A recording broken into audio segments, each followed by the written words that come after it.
Hola, muy buenos días a todos. Es un gusto saludarlos nuevamente. Muchas gracias por acompañarnos en este webinar, Cómo proteger tu privacidad en Internet. Esta es la séptima de estas pláticas impulsadas desde NIC México para entender lo que sucede en el entorno digital y construir un mejor Internet. Gracias a todos aquellos que nos han estado acompañando mes con mes en la construcción de esta herramienta de información. Como ya les comenté, hoy vamos a hablar de privacidad y tenemos el gran gusto de traerles a ustedes a un especialista de la materia que nos ayudará a resolver todas nuestras dudas. El día de hoy nos acompaña el doctor Jonathan Mendoza. Jonathan Mendoza Iserte es doctor y maestro en Derecho por el Centro de Estudios de Posgrado y licenciado en Derecho por la Universidad Nacional Autónoma de México. Asimismo, cuenta con el título de máster en el Reglamento General de Protección de Datos de la Unión Europea de la Universidad Nacional de Educación a Distancia de España y con el certificado de aptitud del curso de especialización Cybersecurity Summer Bootcamp, organizado por la Universidad de León, España, y el Instituto Nacional de Ciberseguridad, INCIBE. El doctor Mendoza es secretario de Protección de Datos Personales del Instituto Nacional de Transparencia, Acceso a la Información y Protección de Datos Personales, en donde ha trabajado estándares de la industria, directrices de gobierno y en colaboraciones con los sectores público y privado en términos de privacidad y gestión de datos. Es especialista en tecnologías disruptivas y ética digital, lo que ha llevado a disertar en foros nacionales e internacionales. Además, es autor y coautor de varias publicaciones en materia fiscal, tributaria, derechos humanos, democracia, protección de datos personales y privacidad en distintos medios.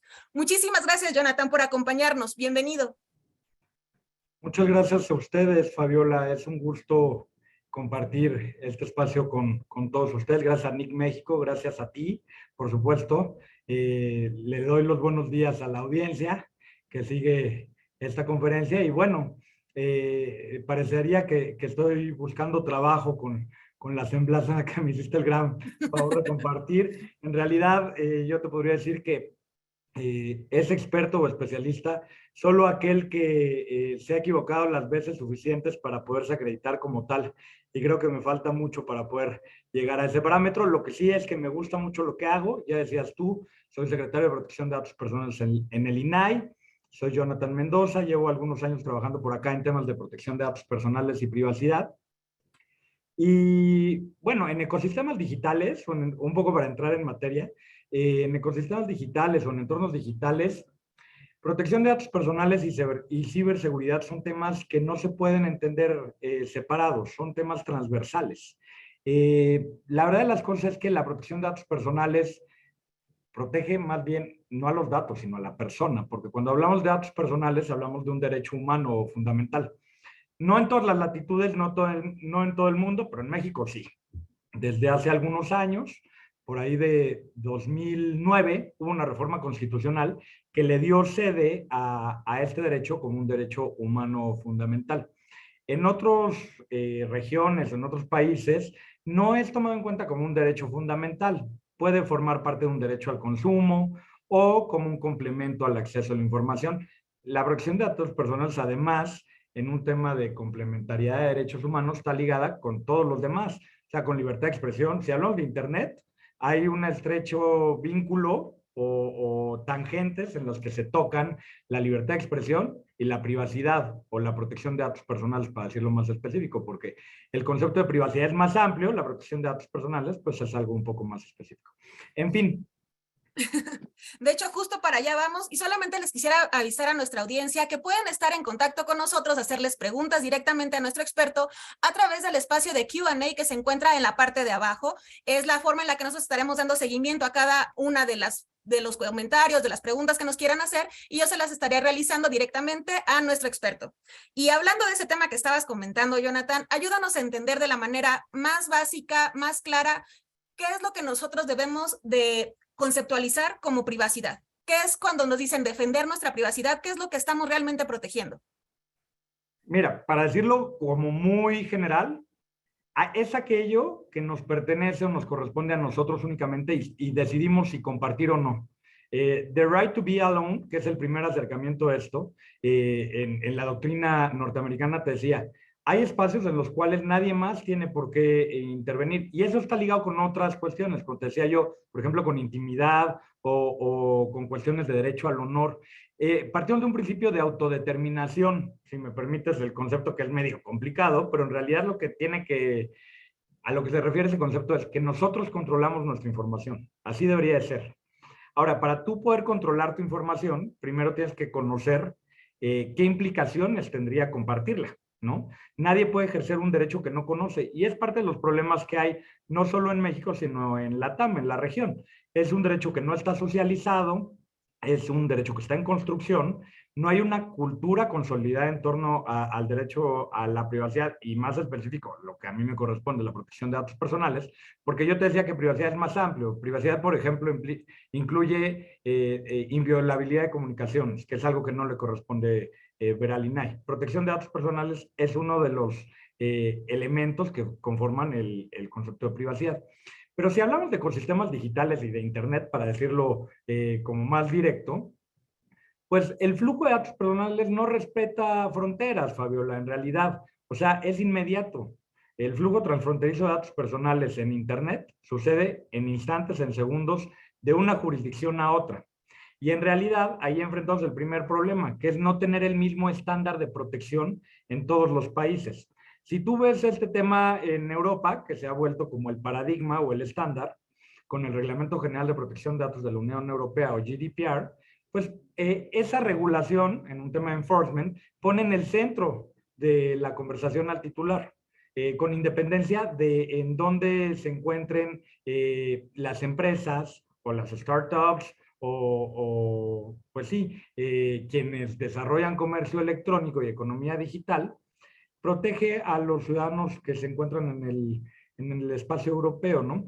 No sucede lo mismo en regiones como Estados Unidos. En Estados Unidos es un derecho al consumo, no es un derecho humano. Por supuesto que la economía está más abierta. Lo primero que hay que decir, que es muy importante, es que la protección de datos personales no puede ser, ni debe ser, una barrera para la economía digital. No hay que elegir entre tecnología y privacidad. Esa es una falsa elección, en palabras de Yuval Noah Harari. Es una falsa dicotomía. No es que para utilizar tecnología tenga que sacrificar mi privacidad. Y no sé si te dan por ahí, Fabiola, mi presentación, que en realidad no es una presentación, sino son algunas infografías que comúnmente comparto en mis redes sociales, como para poder contextualizar esto, ¿no? Creo que se ve muy grande. A ver si se puede ajustar. Que de hecho estas infografías para las personas que tengan interés las comparte directamente Jonathan a través de LinkedIn, Twitter. Me parece que en esas dos redes es bastante prolífica su labor y son muy claras, muy amables para la ciudadanía. De hecho fue lo que nos interesó de inicio, traerles a ustedes a una persona que les pudiera socializar esta información de una manera como hasta didáctica, que me parece que has hecho un estupendo trabajo en eso. Te lo agradezco muchísimo, Fabiola. A ver, esa es la intención, poder transmitir un poco esto que puede ser muy técnico en algunos casos a un lenguaje ciudadano que nos permita socializar el derecho. Yo les decía, vivimos en un mundo hiperconectado y al final de esta presentación hablaremos un poquito de metaverso, ¿no? Hay quien dice que el metaverso es el futuro. Bueno, el metaverso está en construcción, pero en realidad es el presente, ¿eh? Las metagalaxias y los mundos virtuales ya existen y son muy amplios. Meta tiene uno de ellos, Roblox tiene otro de ellos, Minecraft tiene otro de ellos, Fortnite, y incluso toca grupos que podríamos decir son vulnerables, como el caso de los menores de edad. En fin, el uso de tecnología es una realidad, estamos hiperconectados, eso no tiene nada de malo, es lo primero que tendríamos que decir, no es un tabú, no es que esté prohibido ni que sea inadecuado usar tecnología, más bien creo que la conversación tiene que estar en cómo utilizamos esa tecnología, Fabiola, ¿no? Tener tanto acceso a temas de conectividad, de Internet, entendiendo que existe mucha brecha digital también, y eso hay que decirlo, ¿eh? No toda la población está conectada, solo una parte de la población lo estamos, pero hay un tema de brecha importante. Tiene ventajas, tiene muchas ventajas. Vuelve la vida más cómoda, desde luego hay un ahorro económico porque puedes acceder a muchas cosas sin necesidad de trasladarte, puedes personalizar tu experiencia en Internet. Desde luego las interacciones son inmediatas y nos hemos acostumbrado un poco a la inmediatez, esa es la realidad, ¿no? Ya, díganme ustedes si no, pero si salimos de casa y no llevamos el dispositivo, el que quieran, o sea, un celular es lo más común, pues nos sentimos un poco desnudos o desprotegidos, ¿no? Quien pueda vivir todo un día sin estar con su celular, pues que lo diga ahora mismo, ¿no? Porque no dudo que existan los casos, pero entonces será un minimalista digital, ¿no? De lo contrario, todos estamos muy acostumbrados a utilizar servicios de mensajería instantánea, redes sociales, hacer transacciones financieras a través de nuestros dispositivos móviles. Y eso ha generado un poco que sí, tengamos una dependencia digital muy clara. Lo otro es que no tenemos higiene digital, ¿no? Bajamos un número muy importante de aplicaciones y las dejamos ahí por mucho tiempo, no solo en nuestro dispositivo móvil, sino en nuestra laptop o en otros dispositivos que usan Internet de las cosas. Eso también es un gran problema. En fin, muchos beneficios, muchas ventajas, ha facilitado nuestra vida, pero también tiene desventajas y tiene riesgos.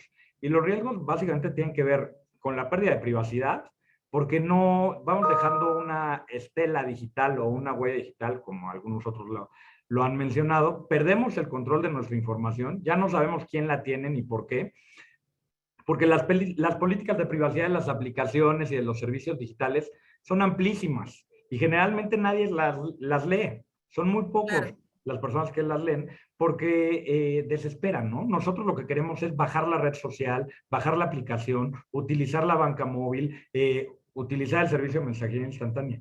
Ya, es lo que queremos. La política de privacidad tiene un cuadro para aprobar, ¿no? A través de un clic y una palomita y le damos porque ya, esa es la realidad. Quien diga algo diferente no vive el uso de tecnología de una forma real.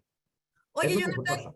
¿y qué hacer si es tan largo y tan complicado? Porque la verdad es de que cuando uno le da leer las condiciones, siempre son kilométricas. ¿Cómo hacer para tener esa conciencia antes de darle el clic a aceptar? Y antes de que me des tu respuesta, quisiera comentarle a nuestra audiencia que para comunicarse con nosotros o para participar, lo pueden hacer a través del Q&A. No sé si, por ejemplo, Juan Andrés Morales Velasco, si nos quieres hacer la pregunta a través de el espacio de Q&A y ahí con todo gusto te la estamos contestando. Muchísimas gracias. Y ahora sí regreso contigo, Jonathan. Explícanos cómo hacemos de algo tan complejo y sobre todo para los que pudiéramos no tener ni siquiera un conocimiento de muchos de los términos que van a aparecer ahí. ¿Cómo entenderlo? ¿Cómo saber si le estoy dando clic a algo que compromete mis datos?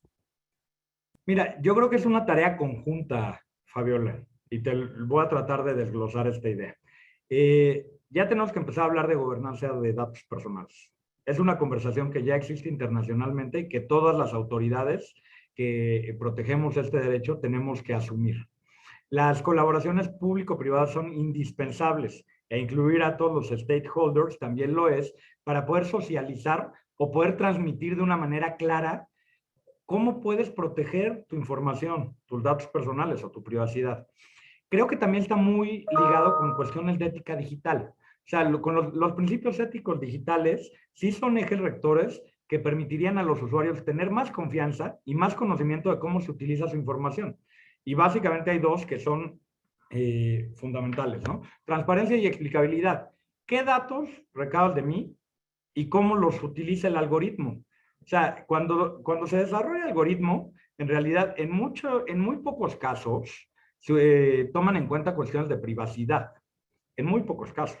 Generalmente se toman en cuenta cuestiones de seguridad, eso sí, ¿no? Que es otro de los problemas que ahorita vamos a platicar. Pero de privacidad no tanto, ¿eh? El algoritmo lo que busca es procesar la información, desde luego explotar, monetizar esa información y utiliza mecanismos que son legales, pero que quizá no son muy éticos, ¿no? Y esa es toda una discusión, porque para desarrollar algoritmo te digo, hay que considerar cuestiones de privacidad por diseño.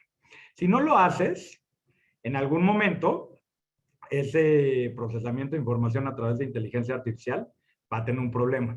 Y ese problema, bueno, tendrá aparejadas contingencias económicas, como son las multas que pueden imponer distintas agencias de protección de datos personales en el mundo, pero más reputacionales. Y si tú quieres modificar el algoritmo para incluir cuestiones de privacidad, una vez que ya esté desarrollado, te va a salir carísimo. Y sale muy caro, ¿eh? Más del 50% que se invierte económicamente en desarrollo de algoritmo. Si le quieres meter cuestiones de privacidad, hay estudios de eso. Me parece que es Cisco quien lo sacó hace un par de años. En fin, el uso de tecnología es muy importante para nuestra vida, como lo decía yo. Las brechas, un poco tocando el tema de seguridad, son el pan nuestro cada día. Los accesos no autorizados o hackeos, como le determinan o le denominan algunas personas. El hacking puede ser ético o no, dependiendo quién está utilizando la información y tratando de tener a través de pruebas de penetración acceso a la misma. Hay hacking ético, hay sombrero blanco, hay sombrero gris, hay sombrero negro. Ahí ya hablaríamos de ciberdelincuentes. Y para efectos de privacidad y protección de datos personales, hablamos de accesos no autorizados, no de hackeos, ¿no? En fin, si podemos ir a la siguiente lámina, continuamos con esta conversación. Oye, ¿te puedo hacer una pregunta? De hecho, es un comentario que nos hace llegar, ay, perdón, se me acaba de mover la página, que nos están haciendo llegar Juan Andrés Morales, y él dice, de hecho, que una opción para saber si estas políticas de privacidad son correctas o no es, podemos copiar y pegar en un sistema de resumen con inteligencia artificial y preguntarle qué riesgos se presentan. Claro que esto es otro problema de privacidad al copiar y pegar información, pero generalmente los avisos de privacidad son públicos. ¿Tú cómo ves esta opción? Pues mira, yo creo que tiene también sus aristas, ¿eh?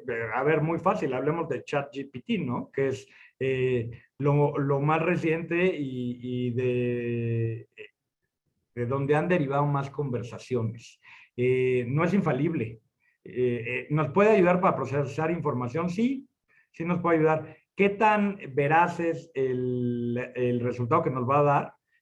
Creo que eso lo seguimos analizando, ¿eh? Yo no creo que sea 100% confiable.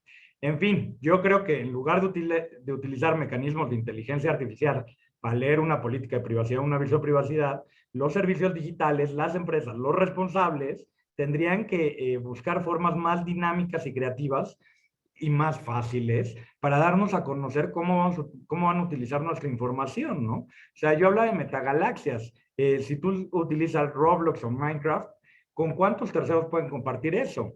O el tema de Meta, pues es muy común y por eso cambió incluso, dicen que cambió la directriz y no lo dudo ni tantito de hacia dónde iba la compañía, pero antes, siendo Facebook como empresa global, pues el escándalo de Cambridge Analytica nos dejó ver que ese compartir información con terceros sin restricciones, obviamente sin que los usuarios tuviéramos conocimiento, y no porque no lo dijera la política de privacidad, sino porque los usuarios en general no leen las políticas de privacidad, pues tuvo implicaciones en la campaña política del expresidente de Estados Unidos, ¿no? Donald Trump. A ese nivel podría venir el tema de cómo se manipula la información en servicios digitales o en Internet. Por supuesto que el marketing digital y el tema de perfilar es cotidiano, no es ilegal, o sea, hay una línea muy delgada en eso. Habría que ver el tema de ética digital. Yo siempre he insistido mucho en eso.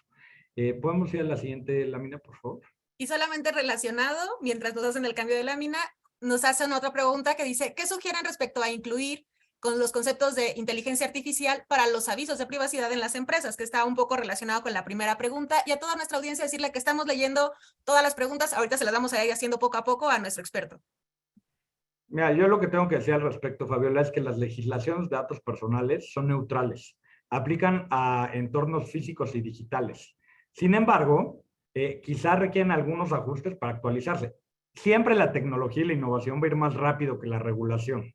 Eso es definitivo. O sea, tú no puedes estar cambiando normas cada vez que hay un nuevo desarrollo tecnológico o una nueva innovación. Eso es absurdo. Más bien las interpretaciones de las autoridades tienen que ser acordes al uso de la información a través de ecosistemas o entornos digitales. Sin embargo, más adelante vamos a ver algunas recomendaciones que hicimos a través de la Red Iberoamericana de Protección de Datos Personales para el uso de inteligencia artificial y vincular, por supuesto, con privacidad y protección de datos personales, ¿no? Yo les Perfecto, contaba, muchas gracias. no, con mucho gusto. Yo les contaba, dejamos una huella digital o una estela digital, me gusta más el concepto estela digital, a través de nuestra actividad cotidiana. todas las actividades que desarrollamos día con día en Internet y a través de aplicaciones y servicios dejan una estela, sin duda alguna. Y esa estela va conformando un perfil de nosotros. A lo mejor no saben que eres Fabiola, ¿no? Pero saben cuáles son tus hobbies, cuando estás contenta, cuando estás triste, cuando quieres comprar algo, qué comprarías, qué deportes practicas, si estás casada, eres soltera, tienes hijos, de qué edades, en qué capacidad económica tienes, en qué zona vives, en fin. No es menor, ¿eh? A través de esquemas de ingeniería social, la materia prima para los ciberdelincuentes es eso, software, hardware y suficiente información de una persona en Internet para poder cometer temas de fraude digital, eventualmente también cuestiones de secuestro, de robo a casa de habitación. Suena muy lejano, pero es muy utilizado. Yo veía, hoy puse una infografía justo en redes sociales que tiene que ver cómo a través de inteligencia artificial pueden sustituir o tratar de emparejar un poco la voz de seres cercanos o queridos, con 30 segundos de grabación. Entonces te pueden hablar a través de una grabación, sobre todo para personas, para adultos mayores. Imagínate que le habla a alguien que tiene la voz muy parecida a su nieto y le dice que está secuestrado y que tiene que depositar determinada cantidad en, no sé, en una tienda de conveniencia, ¿no? Sucede, muy común, y la gente cae, ¿eh? Entonces, yo aquí les dejo algunas recomendaciones que tienen que ver cómo podemos disminuir o reducir nuestra estela digital, que desde luego también tienen que ver con higiene digital, sin duda alguna. Les recomiendo un libro de Carl Newport que se llama Minimalismo Digital y ahí pueden ver algunas recomendaciones como más concretas. Pero bueno, acá utilizar cuentas de correo alternativas, no las mismas cuentas de correo para todos los servicios. Evitar utilizar social login. Ya sé que eso mejora la experiencia, pero también genera muchos riesgos en materia de privacidad. Cookies, caché e historial. Bueno, cookies de todos los tipos, lo que generan es seguimiento de la actividad en Internet, ¿no? Utilizar el modo incógnito ha sido cuestionado en algunos casos, pero puede ser una sugerencia. Con las redes sociales, pues tenemos que un poquito empezar a controlar nuestra información, ¿no? Y ya hablaremos al rato de sharing, pero compartimos imágenes de nuestros hijos. Estoy de vacaciones. Si estoy de vacaciones, no estoy en mi casa. Si no estoy en mi casa, el domicilio puede estar vulnerable. Si comparto imágenes de mis hijos, a lo mejor pueden saber en qué escuela van. Eso no es del todo adecuado. Además, ok, ellos no tienen capacidad de ejercicio, solo tienen capacidad de goce, pero estarán de acuerdo en algunos años con que compartamos ese tipo de información de ellos. Esa es toda una conversación también, ¿no? Sí, Utilizar web. claro. Entonces no es siempre que la ingeniería detrás o la tecnología te esté robando, sino que a veces tú voluntariamente se lo estás dando.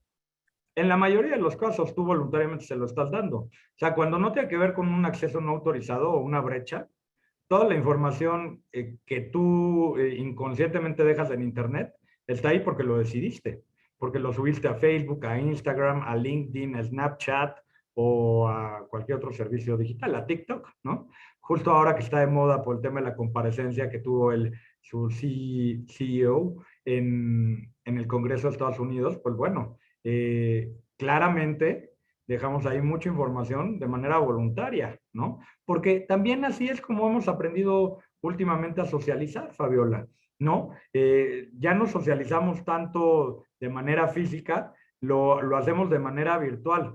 A mí me llamaba la atención el fin de semana, mis hijos practican algún deporte, practican básquetbol, y bueno, un niño le decía a mi hija, sin mencionar nombres desde luego, que si le compartía su Instagram, ya no te piden el número telefónico, ¿eh? Ahora se comunican por redes sociales, por Instagram. Eso es lo que es muy común.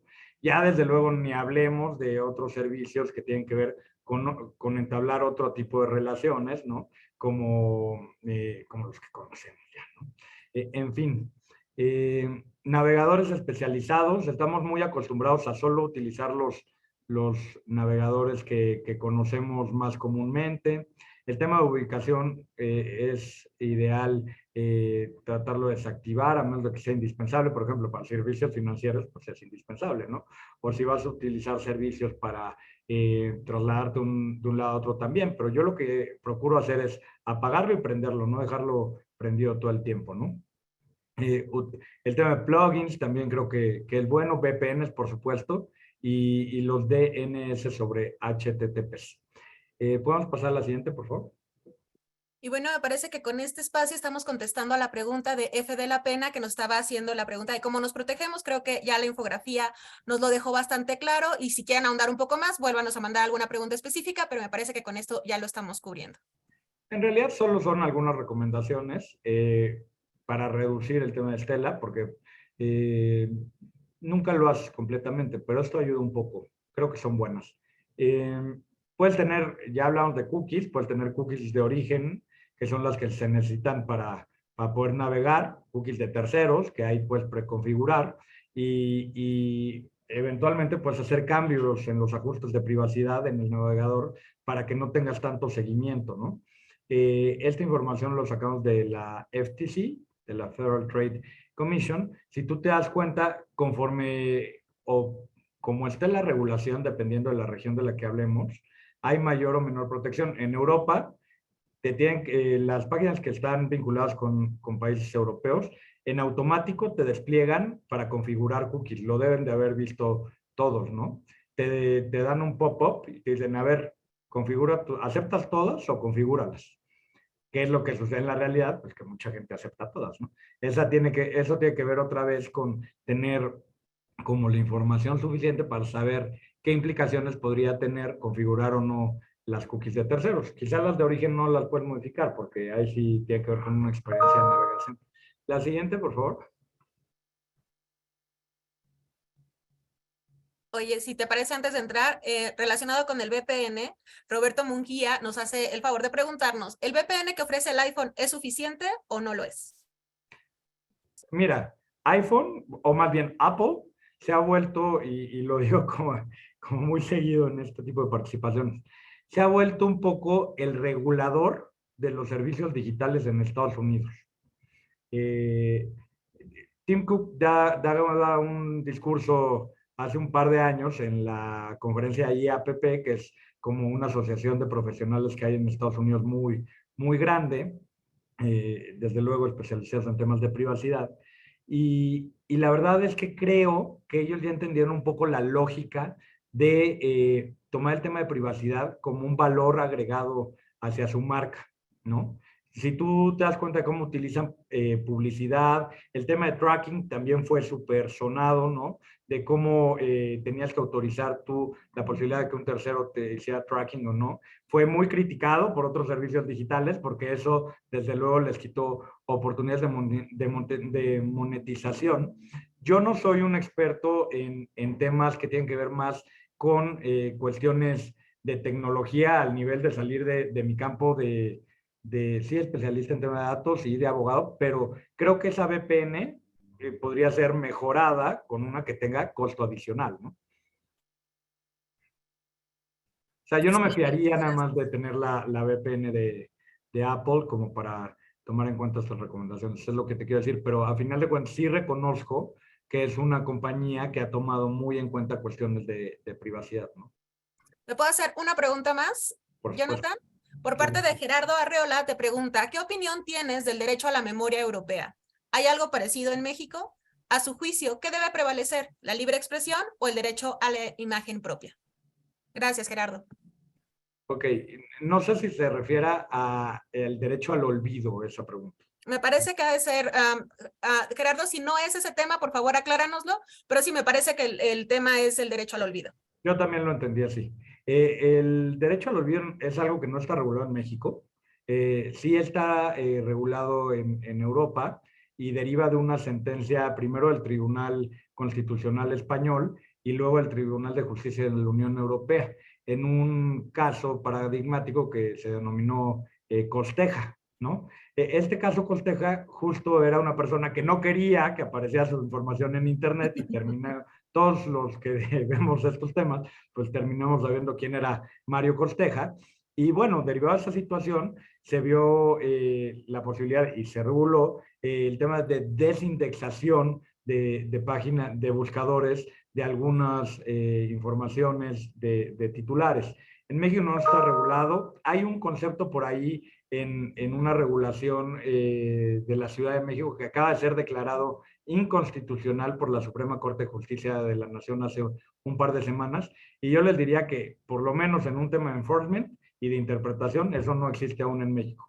Ahora, si comparas libertad de expresión con privacidad, con un enfoque de derecho al olvido, en el 99% de los casos va a prevalecer la libertad de expresión, porque así es como está construido el sistema interamericano de derechos humanos y cómo ha interpretado la Corte Interamericana de Derechos Humanos. Sin embargo, siempre hay que ponderar derechos.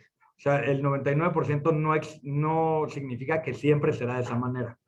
La balanza siempre estará inclinada hacia libertad de expresión porque no puede haber restricciones previas y las consecuencias tienen que ser ulteriores, pero sí, si combinas del otro lado privacidad con interés superior del menor o algunos otros derechos fundamentales, pues podría haber una combinación que haga que la balanza se incline más hacia el tema de privacidad que de libertad de expresión. Espero haber contestado la pregunta con esta respuesta y si no, díganme y seguimos conversando eso. De hecho, relacionado con este tema, Gabriela Ruiz nos escribe y nos dice, es importante considerar la resolución reciente sobre el tema de derecho al olvido en fallecidos de la Suprema Corte de Justicia de la Nación. Justo, a esas a la que me refería, Gaby la trae muy fresca, Muy digamos. fresca. De hecho, nos está apoyando para aquellos que estén interesados en conocerla, colocando dentro del Q&A y nos ha dejado la liga para que las personas que estén interesadas en conocer esta resolución, pues ahí le den el clic y puedan consultarla por si hay algún interés adicional. Y vamos a regresarnos tantito al tema de las cookies, porque aquí nos están preguntando. Amancio Fuentes te pregunta, si entro a una página que solicita cookies y cuando termino de usarlo borro historial y cookies, ¿se eliminan datos o ya se quedaron registrados mis datos? No, yo creo que pueden quedar en el caché, ¿no? Tenemos que ver justo que ese rastro se vea totalmente eliminado, no solo por borrarlas así automáticamente desaparece. Perfecto, muchas gracias. Adelante, ahorita vamos a seguir contestando las preguntas de la audiencia, pero vamos a seguir con la presentación. Adelante, Jonathan. Bueno, y un poco lo que ha sucedido, este concepto de PETs o Privacy Enhancing Technologies, tecnologías para mejorar la privacidad, no es nuevo, ¿eh? Tiene muchos años, o sea, es por ahí de los años 70, si no me equivoco, 80. ¿Qué ha sucedido en la realidad, Fabiola, y a toda la audiencia? De repente, los conceptos vinculados con tecnología llegan en un momento en el cual no son posibles, justo por cómo se viene desarrollando y evoluciona la tecnología. Y ya lo veremos también con el tema de metaverso. O sea, la primera vez que se habló de metaverso fue en 1992, ¿no? En una novela de ciencia ficción de Stephenson que se llama Snow Crash. En 1992, como un tema de ciencia ficción. Hoy es una realidad. Todo el mundo dice, el futuro es el metaverso. No, el presente es el metaverso. Lo que pasa es que está en construcción. No es interoperable, el tema el bando de ancha no es suficiente, la latencia, ya lo platicaremos. Al final tengo como una definición de Matthew Bolt, de su libro Metaverso, de cuáles son todos los elementos que tienen que coincidir para que ese metaverso sea una realidad. Pero bueno, era algo conceptual esto de Privacy Enhancing Technologies, pero también ahora con el desarrollo y con el uso de tecnologías disruptivas se ha vuelto una realidad, se ha podido empezar a aplicar. Temas como privacidad diferencial o cifrado homomórfico lo que buscan es proteger cuestiones de privacidad, pero utilizando la información para mejorar la experiencia de los usuarios a través del uso de tecnología, ¿no? Por ahí hay una guía de ICO, la autoridad en Reino Unido, que es muy buena en estos temas, se las recomiendo. La siguiente, por favor.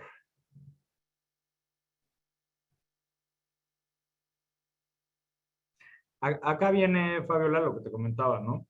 La Red Iberoamericana de Protección de Datos Personales, que es como uno de los foros que se ha vuelto más relevante en los últimos años en nuestra región respecto a cuestiones de privacidad y protección de datos, emitió estas recomendaciones generales, unas generales y otras específicas para el tratamiento de datos personales en inteligencia artificial. Y son 10, te las leo muy rápido, pero bueno, hay que cumplir con las normas locales, desde luego, ¿no? Es un tema de enforcement. Hay que realizar estudios de impacto a la privacidad o los Privacy Impact Assessment, que están regulados en nuestro país en sector público, pero aún no en sector privado, y es toda una conversación adicional, que la regulación del sector privado pues no está actualizada y tiene que ser modificada porque tenemos una asimetría interna en el derecho. La regulación del sector público es de 2017 y está pues más modernizada y más apegada al estándar internacional, y la de particulares es de 2010 y bueno, necesita una reforma inmediata porque ya tiene muchos años, ¿no? Se tienen que incluir temas de privacidad, de ética, de seguridad desde el diseño y por defecto. El principio de responsabilidad demostrada, responsabilidad proactiva, o también el término anglosajón de esto, accountability, es indispensable como para garantizar que durante toda la vida del dato, desde que se recaba hasta que se destruye, se respetaron principios, deberes y derechos vinculados con protección de datos personales, ¿no?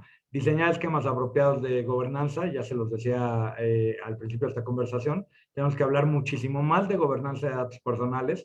Las autoridades tienen que formar o tenemos que formar parte de esta conversación con la industria, con la sociedad civil, con la academia. Ya es insuficiente tener interpretaciones aisladas entre autoridades. Eso no funciona porque no soluciona.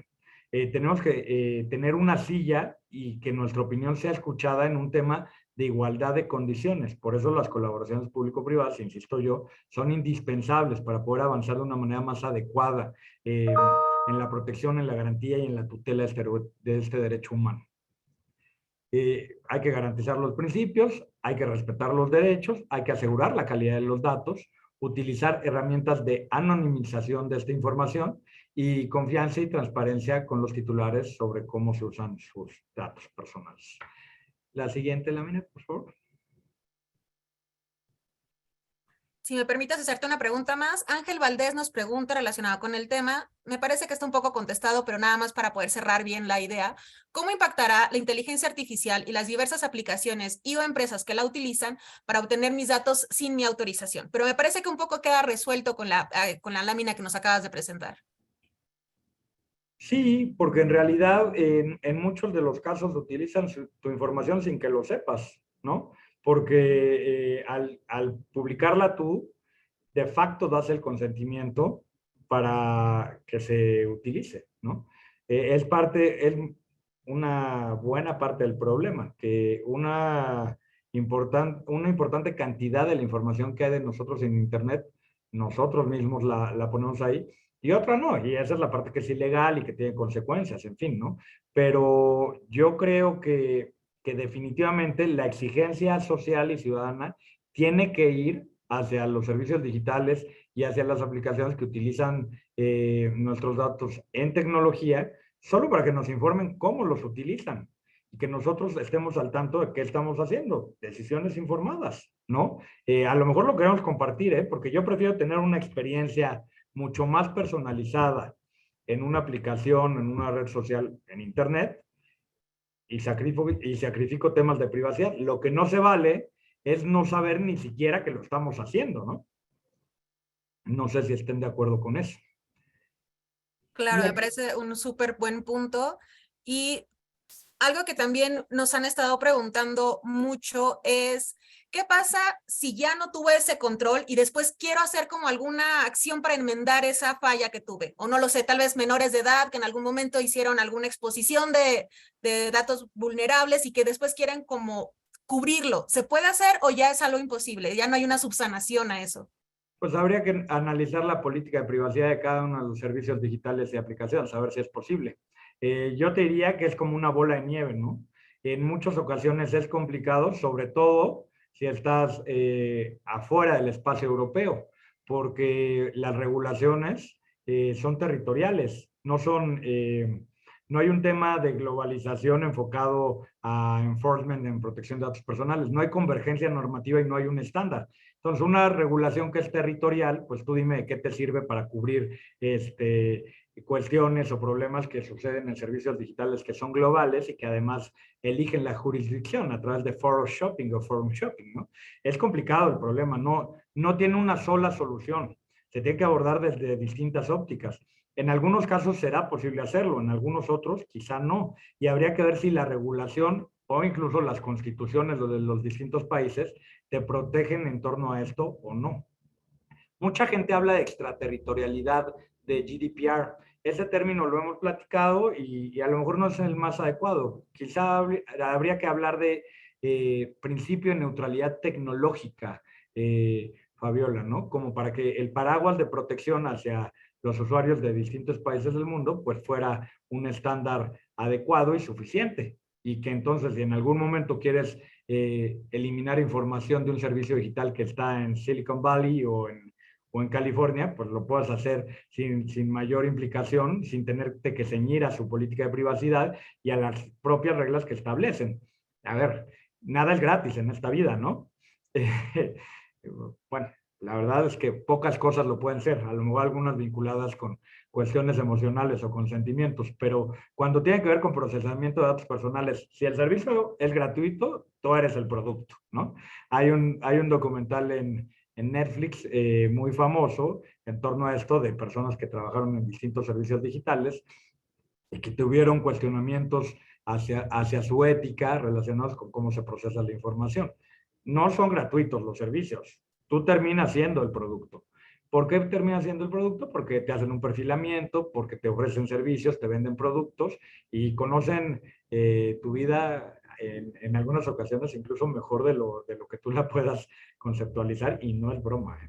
En fin, acá les traigo otra infografía que tiene que ver con wearables y con Internet de las Cosas o IoT y cómo a través de estos dispositivos pues también se manejan muchos datos personales y puede tener efectos ahí adversos porque en muchas ocasiones incluyen cuestiones de salud, incluyen biométricos y estos como sabemos pues son datos personales sensibles que requieren de especial protección. Es la categoría de datos personales que requiere mayor protección.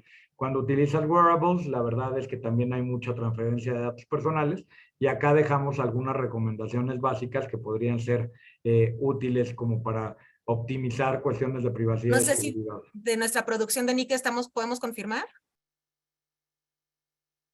Ya está. Listo, Jonathan. Perdón, es que hubo algunos cortes. Una disculpa. No, al contrario. ¿Hasta dónde me escucharon, Fabio? Yo te recomendaría que mejor volviéramos a empezar en esta lámina para que tengamos toda la idea clara. Magnífico, encantado. Les decía que les tengo esta infografía que tiene que ver con el uso de wearables o de dispositivos de Internet de las cosas o IoT y cómo, si podemos regresar, por favor, y cómo tiene muchas implicaciones también en materia de privacidad y de datos personales utilizar este tipo de dispositivos. Otra vez, insisto mucho en esto últimamente, no es no utilizar tecnología. Utilicemos toda la tecnología que queramos, que necesitemos, toda, pero conscientemente, sabiendo cuáles son las implicaciones de utilizar la tecnología. Está muy bien conectar mi reloj a mi celular y mi celular a mi laptop y mi laptop a dispositivos que pueden estar en casa, a mi altavoz. Sí, solo hay que saber cuáles son las implicaciones de todo ese flujo de datos personales en todos esos dispositivos, ¿no? En fin, los wearables utilizan biométricos, utilizan en muchas ocasiones datos que tienen que ver con nuestro estado de salud presente, incluso futuro, pueden ser predictivos y por eso también tomar en cuenta cuestiones de privacidad y seguridad en la configuración, pues es muy importante en este sentido. ¿Podemos ir a la siguiente, por favor? Oye, una duda más que nos está haciendo favor de hacernos llegar Roberto Munguía y nos pregunta, ¿cuál es el marco legal en México para la protección de datos justo en este tema de los wearables? Insisto, la legislación es neutral. O sea, nosotros tenemos un derecho humano previsto en nuestra Constitución, tenemos regulación para el sector privado, tenemos regulación para el sector público, nos adherimos al convenio 108 del Consejo de Europa desde octubre de 2018, que es el único tratado internacional que no es global, pero que sí está focalizado a derechos humanos y a protección de datos personales, específicamente el del Consejo de Europa, y se pueden adherir terceros países. Este convenio es de 1981, o sea, tiene más de 40 años, ¿no? Sí, constitucionalmente equipara el Tratado Internacional a la Constitución, pero no es suficiente. Tenemos que firmar el protocolo 223, que es el convenio 108 Plus o el convenio 108 modernizado, para tener un estándar mejor también constitucionalmente. Entonces, no es que vas a encontrar, hay países como Brasil donde puedes encontrar una estrategia nacional de inteligencia artificial. O hay países como Colombia que puedes encontrar un marco ético digital aplicable a todo el país. Pero nunca vas a encontrar una regulación que te hable de datos personales físicos o de datos personales digitales. Ojo que en nuestro Congreso de la Unión sí hay una iniciativa que habla de datos personales digitales, ¿eh? Pero bueno, la verdad de las cosas es que no funciona de esa manera. Puedes encontrar otras regulaciones, como en España, que te habla de derechos digitales. La Ley Orgánica de Protección de Datos Personales también te habla de derechos digitales. Pero los derechos digitales en realidad son los derechos humanos trasladados a ecosistemas digitales. Y las autoridades pueden interpretar las normas de datos personales, obviamente también en ambientes, en entornos o en ecosistemas digitales. Que por supuesto tendría que haber una estrategia digital, que tendría que haber una estrategia nacional de ciberseguridad, que tendría que haber una ley nacional de ciberseguridad, que tendríamos que estar adheridos al convenio de Budapest, no solo ser observadores, sino integrantes, que tendríamos que modificar la ley del sector privado con un estándar mejor, que teníamos que firmar el convenio 108 Plus. Claro que sí, todo eso es el sistema de derechos que tenemos que buscar y que nos va a dar un paraguas de protección mucho más amplio. Pero hoy existe en la regulación de datos personales. Excelente, muchas gracias, Jonathan. No, hombre, gracias a ti, Fabiola. Y bueno, hablando ya de problemáticas específicas en redes sociales y en Internet, pues está este fenómeno, entre muchos otros, pero bueno, yo les traje sharing, ¿no? Generalmente publicamos imágenes de menores de edad, nuestros hijos, nuestros sobrinos, nuestros familiares, los amigos de nuestros hijos, así de una forma indiscriminada, sin tomar en cuenta absolutamente nada más que las personas que están viendo nuestra cuenta, pues se den un poco, tengan acceso a qué es lo que está pasando en tiempo real en nuestra vida, ¿no? O en nuestra actividad cotidiana. Pero esto pues también tiene muchas implicaciones y riesgos. Es un tema de conciencia, Fabiola. Yo de verdad cuando veo que alguien publica imágenes de sus hijos, lejos estoy de darles un sermón o un regaño, porque no sería quien para hacerlo, pero sí les pido que por lo menos reflexionen en torno a esto. Hacerlo puede tener implicaciones en cuestiones relacionadas con sexting, con malvertising, perdón, con catfishing, con grooming, y de verdad es delicado. O sea, sí tendríamos que pensar dos veces antes de compartir información de menores de edad, sobre todo imágenes en redes sociales, o por lo menos configurar nuestros parámetros de privacidad, Fabiola. A lo mejor restringir nuestra red y solo para personas que están previamente autorizadas, no tenerla pública, no tenerla abierta, únicamente para familia. Tómenlo en cuenta. Los niños no tienen la culpa y en muchos casos cuando crezcan no van a estar de acuerdo con esto. Entonces seamos un poquito conscientes de cómo compartimos información de terceros, ¿no? Claro, temas de ciberbullying también están vinculados, desde luego, ¿no? Claro, y que son temas que hemos estado viendo de manera muy común. Actualmente hay muchos temas abiertos respecto del bullying de manera general, y creo que este es un tema muy importante que deberíamos de estar considerando. Si te parece bien, pasamos a la siguiente lámina para que podamos al final pasar al espacio de preguntas y respuestas, que esperemos que nos dé oportunidad de contestar todas las que nos estén llegando. Muchas gracias, Jonathan. Esperemos que así sea, Fabiola, porque creo que es la parte más interesante de cualquier conversación. escuchar las preguntas y respuestas que tiene siempre la audiencia, ¿no? Si quieres, antes de pasar, voy a hacerte una pregunta de Talía Kruger que nos está haciendo llegar y nos dice, buenos días, uno de mis temas de capacitación abordó el tema infantil. Además de la autorización de los padres y de suprimir su carita, ¿qué más podemos hacer? Y creo que es un poco a lo que nos decías, ¿no? Considerar que las acciones que tomemos deberían de estar concientizadas por el papá y por las futuras decisiones que tomaran los niños cuando vayan creciendo. Pero ¿qué otra recomendación le podrías dar tú, Jonathan? No, mira, a ver, difuminar la cara me parece bien. Habría que ver si hay algún otro elemento de identificación del menor. En muchas ocasiones, por ejemplo, los uniformes tienen el Sí, la nombre, información. ¿no? El suéter tiene el nombre, o se puede ver de fondo la imagen de algo El más. colegio. Exacto. Digo, el colegio, pues me imagino que es en la página del colegio, ¿no? Los Claro. papás generalmente van a autorizar esto. Eh, También por un tema de desconocimiento, ¿eh?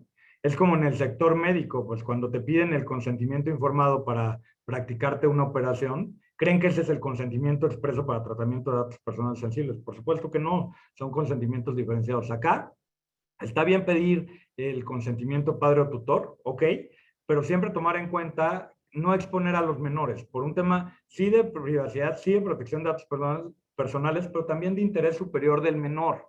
Hay que ser muy cuidadosos con cómo compartimos imágenes de menores, de verdad. O sea, no me parecen malas las acciones que estás tomando para proteger a los menores, solo este ejercicio o este examen o esta reflexión hay que hacerla siempre caso por caso, ¿no? Porque luego hay actividades escolares en las cuales hay fotos, pues de muchos de los alumnos y es, bueno, aquí no identificas directamente a alguno, no lo sabes, a lo mejor utilizando tecnología sí se podría identificar. Entonces, tengamos cuidado con eso siempre. Perfecto, muchas gracias. No, gracias a ti. Y bueno, luego hagamos respaldos, ¿no? Por favor, siempre hay que respaldar nuestra información. Las copias de seguridad son muy importantes porque podemos perder un dispositivo, porque podemos cambiarlo, se puede romper, en fin. Respaldemos constantemente nuestra información. Esta también es una recomendación vinculada con protección de datos personales, ¿no? A lo mejor no tan enfocada a Internet, pero sí creo que es una muy buena práctica respaldar constantemente nuestra información. Excelente. Te voy a hacer una pregunta que nos está dejando aquí Miguel Osco y te pregunta, ¿existe una relación entre el sharing y los metadatos?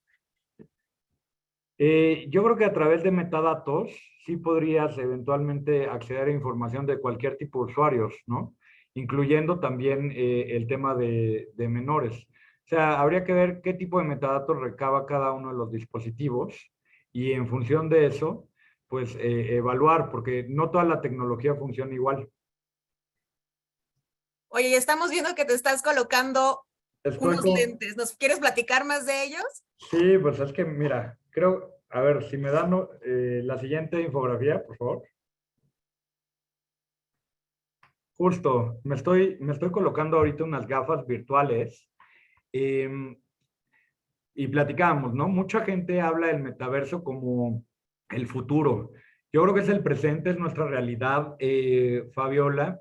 Podemos utilizar gafas virtuales como las que estoy utilizando yo ahorita para tener experiencias relacionadas con realidad virtual, pero en realidad también se puede acceder a mundos digitales y a galaxias, a metagalaxias a través de realidad aumentada, como sucede en muchos de los casos con cuestiones de gaming, o a través de realidad extendida o realidad mixta. Esto ya es la realidad. Todo el mundo cree que necesita, o una gran parte de la ciudadanía o de la sociedad, de los usuarios, creen que necesitan unas gafas como estas para poder acceder a mundos virtuales o al metaverso, porque mucha gente habla de metaverso últimamente y se ha puesto muy de moda. La verdad es que no. Esto lo que genera este dispositivo que traigo puesto es que la experiencia sea mejor, ¿no? En un tema de renderizado, de imágenes 3D, pero no solo necesitas este tipo de tecnología.